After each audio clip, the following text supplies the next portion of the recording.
मैं डॉक्टर सचिन शुक्ला और आज बच्चों हम सीखेंगे विभाज्यता का परीक्षण।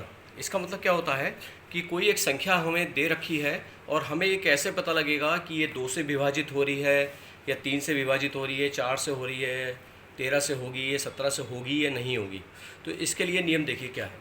2 से विभाजित होने का नियम है इकाई का अंक 2 से विभाजित हो। मान लीजिए ये कोई संख्या दे रखी है हमें 3, 7, 8, 9, 6। अगर इसका इकाई के घर वाला, अब इकाई के घर में 6 है तो ये 2 से विभाजित हो रहा है, इसका मतलब ये पूरी संख्या 2 से विभाजित होगी। इसके बाद हम देख सकते हैं 2 के बाद हम आ रहे हैं 4 पे। 4 पे क्या है, इकाई और दहाई का अंक। इकाई और दहाई के स्थान पे क्या लिखा हुआ है इस समय देखिए, इस संख्या में 96। अगर ये 96 4 से विभाजित हो रहा है तो ये पूरी संख्या 4 से विभाजित होगी। देखिए 4 दूनी 8 बचा 16, 4 चौक 16, यानी ये पूरी संख्या हमारी 4 से विभाजित होगी। अब अगला आता है 8 का नियम देखते हैं हम। 8 का नियम क्या है, इकाई दहाई सैकड़ा। पहले हमने 2 देखा, फिर 4 देखा, फिर 8 देखा। इकाई दहाई सैकड़े के स्थान पे जो अंक होंगे उनसे बनी संख्या 8 से विभाजित हो। अब आप देख सकते हैं कि यहाँ पर 8, 9, 6 लिखा हुआ है, इकाई दहाई सैकड़ा, इकाई दहाई सैकड़ा। अब देखिए 8, 9, 6 अगर हमारा 8 से विभाजित है, चलो करके देखते हैं। 8 एकम 8 बचा 9 और 8 एकम 8 बचा 1 और ये 16 6 उतार लिया हमने, 16 हो गया, 8 दूनी 16। अब आप देख सकते हैं ये पूरा पूरा विभाजित हो रहा है। तो इसका मतलब क्या है, ये पूरी संख्या हमारी 8 से विभाजित होगी। अब इसके बाद हम आते हैं 3 से। 3 का नियम है संख्या के सभी अंकों का जोड़ 3 से विभाजित हो तो पूरी संख्या 3 से विभाजित होगी। अब देखिए इसी सवाल में हम देखते हैं, इनमें जो अंक लिखे हुए हैं, मान लीजिए ये संख्या थी 3, 7, 8, 9, 6, इनको सबको अलग अलग जोड़ते हैं हम। 3 + 7 + 8 + 9 + 6, देखिए जोड़ते हैं। 3 और 7 10, 10 और 8 18, 18 और 9 27, 27 और 6 33। अब देखिए 33 जो अंकों का योग है ये 3 से विभाजित हो रहा है। इसका मतलब क्या है, ये पूरी संख्या हमारी 3 से विभाजित होगी। अब इसके बाद आता है 5 का नियम। 5 का नियम बहुत सरल है। अगर इकाई के घर में इकाई के स्थान पे 0 या 5 हो, मान ली कोई संख्या लिखी हुई है 6, 7, 8, 9, 0 कुछ भी लिखी हो जो आपके मन में आए। अब देखिए इकाई के स्थान पे कौन है, 0 हो या 5 हो तो वो पूरी संख्या 5 से विभाजित होगी। अब इसके बाद आता है 9 का भी नियम वही है जो हमारा 3 का नियम है।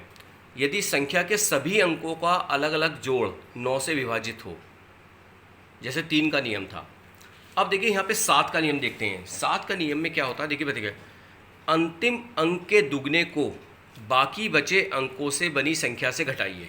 अंतिम अंक, मान लीजिए ये संख्या हमारी कोई लिखी हुई है 3, 7, 8, 9, 6, तो अंतिम अंक ये है। अंतिम अंक के दुगने हमने दुगना कर दिया और बाकी संख्या क्या बची हुई है, ये बाकी संख्या बची हुई है। तो ये बाकी अंकों से बनी संख्या को हम m लिखते हैं और इकाई को क्या मानते हैं, a। तो इसके दुगने, देखो मैंने यहाँ पे लिखा है m-2a। m-2a का मतलब है कि बाकी बची संख्या जो है हमारी, ये बाकी बची संख्या है, अंतिम अंक के दुगने को इसे घटाते हैं हम। देखिए 9 में से 2 गए, कितने बचे 7, 8 में से 1 गया, कितना बचा 7। और ये क्रिया हम कब तक करते रहते हैं, जब तक कि ये संख्या देखिए अभी भी बड़ी है। हम चाहते हैं और छोटी करना, तो वही नियम दोबारा से अपनाएंगे। अंतिम अंक का दुगना और बाकी बची संख्या से हम क्या करेंगे, घटा देंगे। देखो 7 में से 4 गए, बच्चे 3, 7 में से 1 गया, कितना बचा 6, ये होगा 363। अभी और छोटा करना चाहते हैं तो फिर हम कर सकते हैं। 3 का दुगना 6 और बाकी बची संख्या में से घटा देंगे, कितना आ गया 30। अब देख सकते हैं 30 जो है वो 7 के पहाड़े में नहीं आता है। 7 चौक 28, 7 पंजे 35। इसका मतलब ये जो संख्या थी, ये जो संख्या थी, कौन सी संख्या, 3, 7, 8, 9, 6 जो हमने ली थी, ये पूरी संख्या 7 से विभाजित नहीं होगी। अब इसके अंदर ये ट्रिक्स है हमारी जिसको हम याद करेंगे। 11 से विभाजित करने का एक नियम है सीधा सीधा सा, कि इकाई के अंक को हम बाकी बची संख्या जो हो उससे घटाते रहें। तो घटाने के बाद जो आए, अगर वो 11 से विभाजित हो रहा है तो पूरी संख्या 11 से विभाजित होगी। और इस क्रिया को बार बार दोहरा सकते हैं हम। अब देखिए यहाँ पे क्या है, 13 और 17, 13 और 17 के लिए 4 और 5 जैसे गिनती आती है 4 5, तो एक बार जोड़ेंगे एक बार घटाएंगे। अच्छा 19 और 21 के लिए नियम क्या हम देखेंगे, ये हम 4 और 5 का मतलब क्या है कि इकाई के अंक को 4 गुना करेंगे और बाकी बची संख्या में से जोड़ेंगे। यहाँ -5 का क्या मतलब है, इकाई के अंक को 5 गुना करेंगे और बाकी बची संख्या में से घटाएंगे।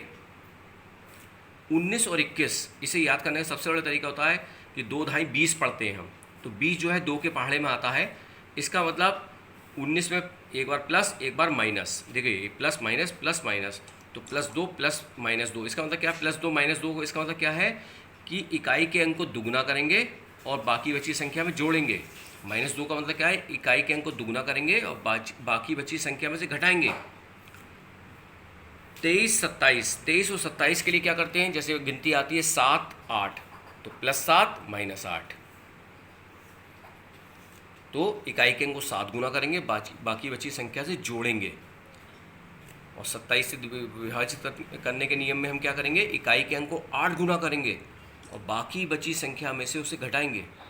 अब 29 और 30 इसके बीच में क्या है, 30 यानी 3 के पहाड़े में 3 ढाई 30 आता है, तो 29 और 30 को हमें ध्यान रखना होगा कि +3 और -3, यानी कि इकाई के अंक को 3 गुना करेंगे, बाकी बची संख्या में से जोड़ेंगे 29 के लिए।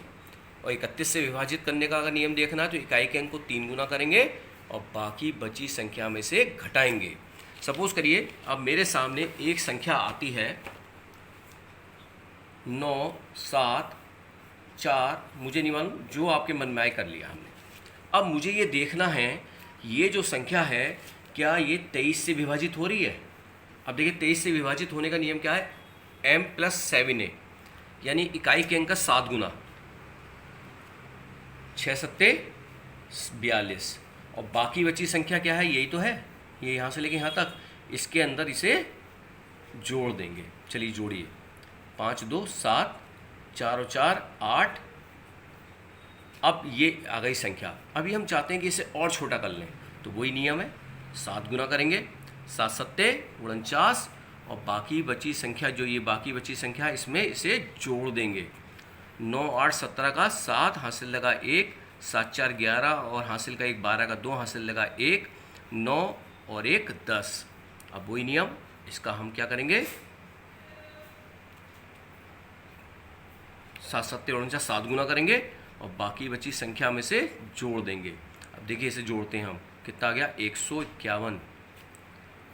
फिर दोबारा से वही नियम करेंगे, अभी हम चाहते हैं और छोटा करना इसे, तो इसका क्या करेंगे, 1 का 7 गुना 7 हो गया और बाकी बची संख्या में इसे क्या करेंगे, जोड़ देंगे, यानी 15 और 7 22। अब आप देख सकते हैं कि 22 जो है वो 23 से विभाजित हो ही नहीं रहा, तो इसका मतलब ये पूरी संख्या हमारी जो है वो 23 से विभाजित नहीं होगी।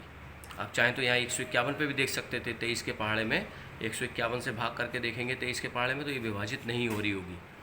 तो इस प्रकार से हम क्रिया को देखो बार बार दोहराकर संख्या को सुविधानुसार छोटा कर विभाजित करके देख सकते हैं। तो ये विभाजित करने के नियम थे, इसका आप स्क्रीनशॉट ले सकते हैं और ये कोई सा भी नियम अपना सकते हैं। 11 के नियम में एक नियम तो यह है, इकाई के अंक को घटाएंगे बाकी संख्या से। एक नियम यह है कि सम स्थान के अंकों का योग और विषम स्थान के अंकों को योग को घटाएंगे, घटाने के बाद अगर 0 और 11 आता है तो वो पूरी संख्या 11 से विभाजित होगी। इसका एग्जाम्पल भी हम यहाँ देख लेंगे एक बार। 8 9 4 5 7 लिखा हुआ है मान लीजिए। अब देखिए जो सम स्थान कौन से हैं, ये वाला सम स्थान है, दूसरा घर और चौथा घर, इन्हें हम जोड़ लेंगे, 9 5 चौथा। और विषम स्थान कौन से हैं, एक ये रहा पहला स्थान, तीसरा स्थान, पांचवा स्थान, इन्हें जोड़ेंगे हम, तो 8 4 12 12 और 7 19। अब आप देख सकते हैं इनका अंतर कितना आ रहा है, ये 0 तो नहीं आ रहा, 0 और 11 आएगा तो हम कहेंगे कि ये संख्या 11 से विभाजित होगी। यानी ये संख्या जो है 5 अंकों की, 1 2 3 4 5, ये 89,457 वो 11 से विभाजित नहीं होगी। तो इसका स्क्रीनशॉट आप ले सकते हैं। बहुत सरल विधा से आपको ये बताया गया है। मैं डॉक्टर सचिन शुक्ला, धन्यवाद।